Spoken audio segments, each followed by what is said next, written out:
السلام علیکم ورحمۃ اللہ وبرکاتہ۔ عزیز دوستو، آج کی ویڈیو میں میں آپ کو چائنا کی تاریخ کے بارے میں بتانے جا رہا ہوں۔ امید ہے کہ آپ کو میری یہ ویڈیو پسند آئے گی۔ نئے آنے والے دوستوں کو میں ریکویسٹ کرتا ہوں کہ وہ میرے چینل کو لازمی سبسکرائب کیجیے گا اور گھنٹی کے آپشن پر لازمی کلک کیجیے گا تاکہ وہ میرے چینل پر آنے والی تمام معلوماتی ویڈیوز پر وقت حاصل کر سکیں۔ تو چلتے ہیں آج کی اس ویڈیو کی طرف۔ چین کو انسانی تہذیب کے اولین مراکز میں سے ایک مانا جاتا ہے۔ چین کی تہذیب کو یہ شرف بھی حاصل ہے کہ وہ ان محدود چند تہذیبوں میں سے ایک ہے جنہوں نے خود سے تحریری زبان ایجاد کی۔ دیگر تہذیبوں میں میسوپوٹامیہ، دریا سندھ کی تہذیب، مایا تہذیب اور قدیم مصری تہذیبیں ہیں۔ چینی لکھائی ابھی تک چینی اور جاپانیوں کے زیر استعمال ہے اور کسی حد تک کورین اور ویتنامی بھی اسے استعمال کرتے ہیں۔ چینی لکھائی واحد تحریر تاحال استعمال میں ہے جس میں حرف پورے لفظ یا جملے کو ظاہر کر سکتا ہے۔ چین کی قبل از پس تاریخ کیا ہے؟ آرکیالوجی سائنس کی ایک ایسی شاخ ہے جو ایسی قدیم تہذیبوں کا مطالعہ کرے اور جو بھی ابھی تک زندہ ہے کرتی ہے۔ شہادتیں یہ ظاہر کرتی ہیں کہ چین کے ابتدائی باشندے تقریباً 2.25 بلین یعنی تقریباً 22.5 لاکھ سال پہلے سے موجود تھے۔ اگرچہ یہ باشندے انسانوں سے ملتی جلتی مخلوق تھی جسے ہومو اریکٹس یا ہوکوڈیان نامی ایک غار جو بیجنگ کے قریب واقع ہے فاصل یعنی متجر شہادتیں ملی ہیں، جو موجودہ سائنسی تکنیکوں کی مدد سے پتہ چلا ہے کہ یہ 3 لاکھ سے 5.5 لاکھ سال پہلے تک پرانی ہے۔ قدیم پتھر سے بنے ہوئے ہتھیاروں کی تکنیک اور جانور کی ہڈیاں جو ہماویر کٹ سے جوڑی گئی ہیں کو 18ویں اور 19ویں صدی میں پرکھا گیا ہے۔ یہ سوچا جاتا ہے کہ ابتدائی انسان نما مخلوق افریقہ میں پلیسٹوسین پیریڈ میں پروان چڑھے۔ 20 لاکھ سال پہلے کی ہجرت نے ان انسان نما مخلوق کو پرانی دنیا کے کونے تک پھیلا دیا۔ آج کل کے انسان یعنی ہومو سیپینس یا اشرف المخلوقات کا سوچا جاتا ہے کہ 2 لاکھ سال قبل سے لے کر 1,68,000 سال قبل کے عرصے میں ایتھوپیا کے علاقے میں ارتقاء پذیر ہوئے۔ 1 لاکھ سال قبل سے لے کر 50,000 سال قبل تک موجود انسان دنیا کے کونے کونے تک پھیل چکا تھا۔ پچھلے 1 لاکھ سال کے دوران دیگر ابتدائی انسانی آبادیاں ختم ہو گئی کیونکہ موجودہ انسانوں نے انہیں صفحہ ہستی سے مٹا دیا۔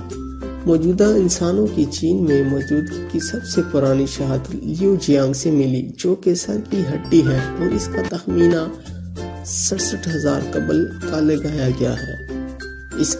اسی طرح جزوی ڈھانچہ وا کے علاقے میں پایا گیا ہے جو 18,000 سال پرانا ہے۔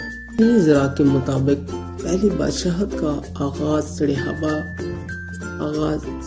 سڑیابا بادشاہت سے ہوا۔ اس بات کو اس وقت تک ایک کہانی سمجھا جاتا رہا جب تک کہ تانبے کے دور سے اس تعلق رکھنے والی جگہوں یعنی ارلیٹو جو کہ ہینن صوبے میں ہے کی سائنسی کھدائی نہ ہو پائی۔ اس وقت اب تک آرکیالوجی کے ماہرین نے شہری علاقوں تانبے کے استعمال اور مقبروں کو بے نقاب کیا ہے جو یڑیابا بادشاہت کے دور کی ممکنہ سراغ ہو سکتے ہیں کیونکہ یڑیابا بادشاہت اس علاقے میں قائم تھی۔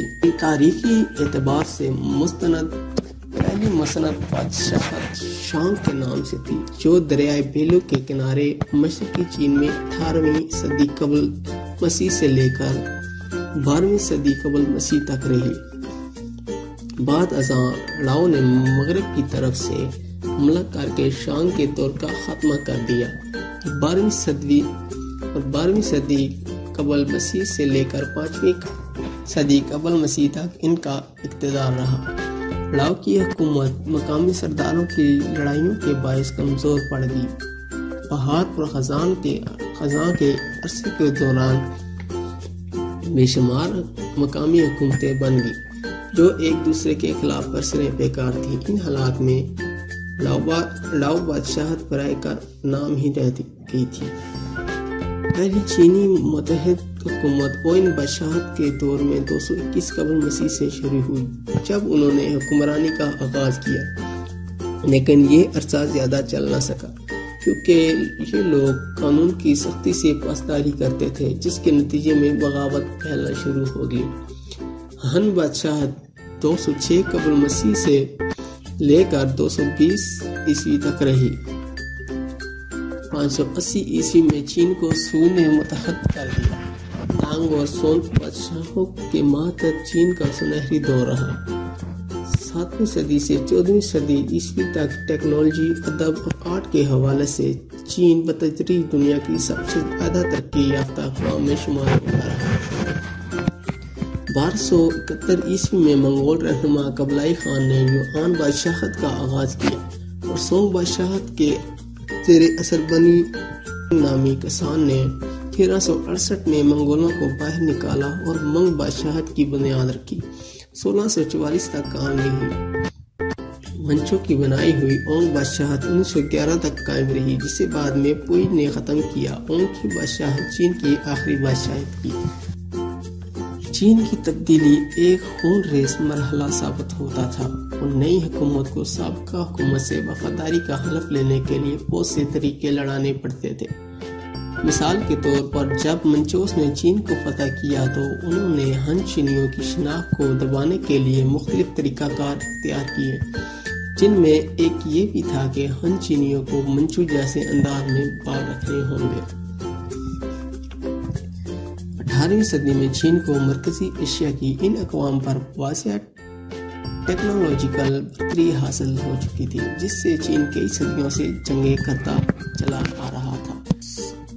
19ویں صدی میں چین یورپ کے امپریلزم کے خلاف مدافعی انداز اپنا لیا۔ اگرچہ یورپ سینٹرل ایشیا کی طرف پیش قدمی کرتا رہا، اس وقت چین بقیہ دنیا کی اہمیت محسوس کر کے بیدار ہو گیا۔ جیسے ہی چین نے بیرون تجارت اور مشینری سرگرمیوں کے لیے آنکھ کھولی، افہیم کھلے عام بکنے لگی۔ برطانیہ کے ساتھ ہونے والی 2 افیونی جنگوں نے بادشاہ کے قبضے کو کمزور کر دیا۔ اس کے نتیجے میں تائپنگ کی خانہ جنگی تھی جو 1851 سے لے کر 1862 تک جاری تھی۔ اس جنگ کی ابتدا ہون چیونگ نے کی۔ یہ بطور خاص عیسائیت سے متاثر تھا اور وہ اپنے آپ کو خدا کا بیٹا اور حضرت مسیح کا چھوٹا بھائی مانتا تھا۔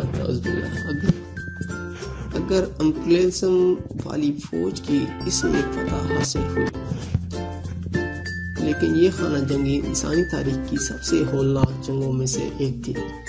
اس جنگ میں 2 کروڑ سے زائد ہلاکتیں ہوئیں، جو جنگ عظیم اول کی اموات سے بھی زیادہ ہے۔ بعض اندازوں میں 3 کروڑ افراد اس جنگ میں لقمہ اجل بنے۔ افیون کی کثرت نے مزید تباہی پھیلائی جسے کوئی نہ روک سکا۔ باکسر کی بغاوت جو کہ 1900 میں ہوئی نے مزید تباہی پھیلا دی۔ اگرچہ ملکہ سیشی نے باغیوں کی ڈکے چپے انداز میں مدد جاری رکھی، ظاہر اس نے بیرونی افواج کی مدد کی تاکہ اس بغاوت کو کتلا جا سکے۔ بعد ازاں باکسرز کو 18 ملکی اتحادی افواج نے شکست دی۔ ریپبلک آف چائنا 1 جنوری 1912 کو عوامی جمہوریہ چین قائم ہوئی اور فنگ بادشاہت کا خاتمہ ہوا۔ کوادمینتانگ یعنی نیشنلسٹ پارٹی کے سون یا سن کو صوبائی گورنر بنایا گیا۔ ایک سابقہ شنگ جنرل یوان شکائی جو کہ انقلاب کے لیے ناموزوں سمجھا گیا تھا نے سن کو اس طرف کر کے خود صدارت سنبھال لی۔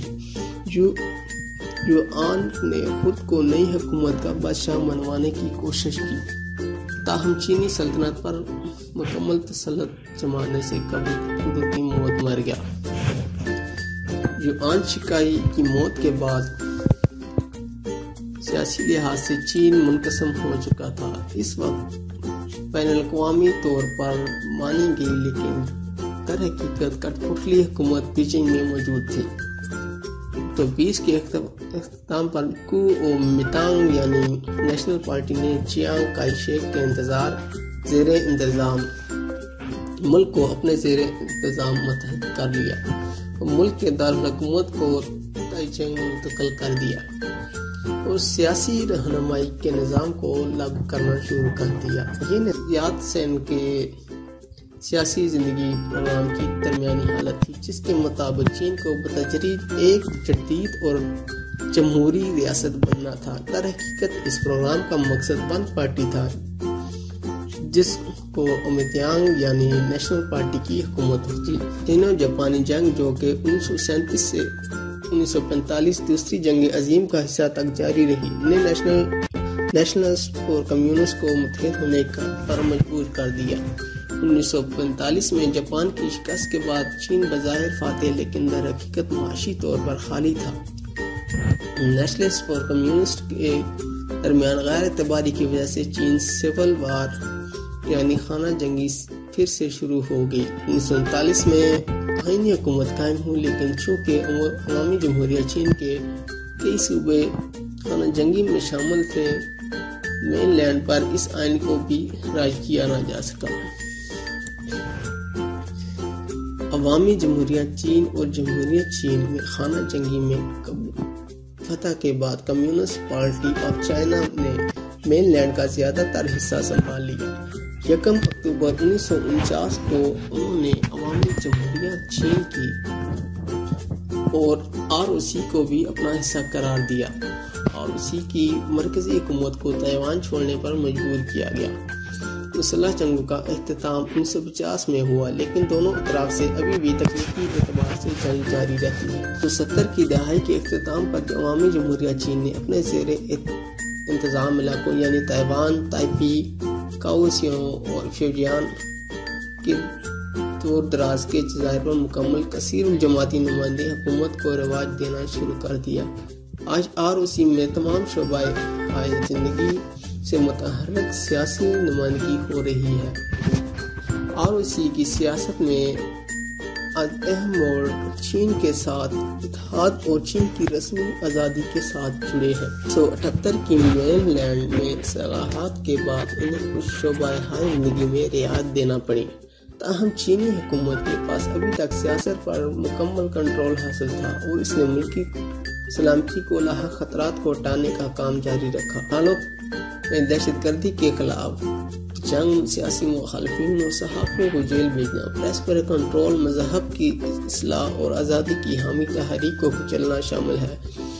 1989 میں یانمیان اسکوائر میں احتجاج کرنے والے طلباء کو چینی فوج نے 15 روز مارشل لا میں ٹھکانے لگا دیا۔ 1997 میں ہانگ کانگ برطانیہ کی طرف سے عوامی جمہوریہ چین کے حوالے کیا گیا اور 1999 میں مکاؤ کی پرتگال کی طرف سے واپسی ہوئی۔ آج کے دور میں کیسا ہے؟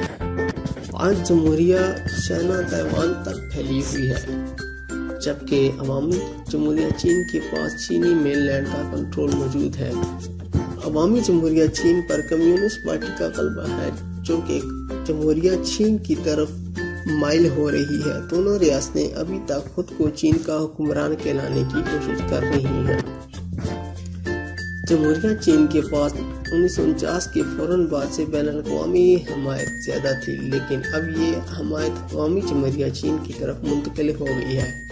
جمہوریہ چین کے اقوام متحدہ میں موجود نمائندوں کو 1970 میں عوامی جمہوریہ چین کے نمائندوں سے تبدیل کر دیا گیا۔ چین نے نہ صرف چین پر اپنے دعووں کو واپس لے لیا، بلکہ اپنے تمام نقشے بھی تبدیل کروائے ہیں، جس کے مطابق بیرونی منگولیا اور مین لینڈ بھی ان کے نقشے سے نکل گئے ہیں اور اب اس نے اپنی شناخت تائیوان کو بنا دیا ہے۔ اب جمہوری چین کا دعویٰ مین لینڈ کی ریاستوں تحت یا منگولیا سے ختم ہو گیا ہے۔ اب عوامی جمہوری چین یہ دعویٰ محفوظ رکھتی ہے۔ عوامی جمہوری چین نے سفارتی اور معاشی دباؤ کے ذریعے اپنی پالیسی کو ایک چین تک بڑھا دیا ہے اور اس سے متعدد بین الاقوامی اداروں میں جمہوریہ چین کا وجود خارج ہو رہا ہے، جیسا کہ ورلڈ ہیلتھ آرگنائزیشن اور اولمپک کھیل وغیرہ۔ آج اقوام متحدہ کی صرف 24 ریاستیں جمہوریہ چین سے تعلق رکھتی ہیں۔ امید ہے کہ آپ کو میری یہ معلومات بھی پسند آئی ہوگی۔ مزید ویڈیو دیکھنے کے لیے ہمارے چینل کو سبسکرائب کیجیے گا۔ نیکسٹ ویڈیو کے لیے مجھے اجازت دیں۔ اللہ حافظ۔